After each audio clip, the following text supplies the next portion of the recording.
Mais la question, c'est que le Front National a été antisémite au XXe siècle et il est anti-musulman au XXIe siècle.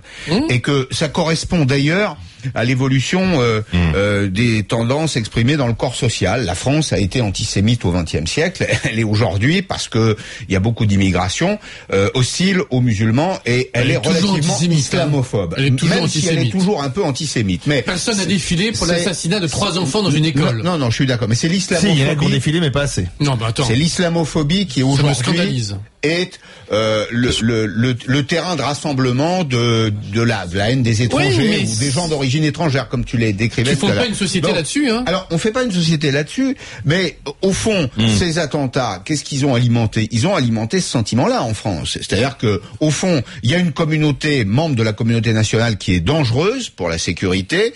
Il y a des phénomènes de raccourci, d'assimilation. Je dis, tous les musulmans sont potentiellement des complices des terroristes.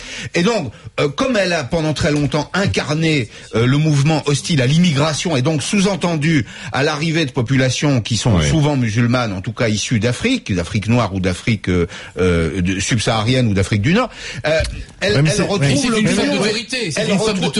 Elle retrouve l'opinion. Mais le FN, c'est pas seulement l'immigration, je suis assez d'accord avec ça, mais c'est pas seulement ça. Le FN, c'est aussi la mondialisation que certains vendent comme étant l'apport de croissance, etc., et que beaucoup vivent comme étant plus de concurrence déloyale, plus de remise en cause de ce qu'on est en France, etc. Laissez-moi terminer. Le Front National, c'est aussi l'Europe telle qu'on nous l'a vendue, l'Europe qui devait être facteur de paix, de croissance, et puis l'Europe qui n'est pas ça pour l'instant. Il faut quand même bien le reconnaître. Et donc le Front National capte toutes ces peurs, toutes ces remises en cause. Et pour l'instant, c'est pas la droite ni la gauche qui apporte une réponse satisfaisante.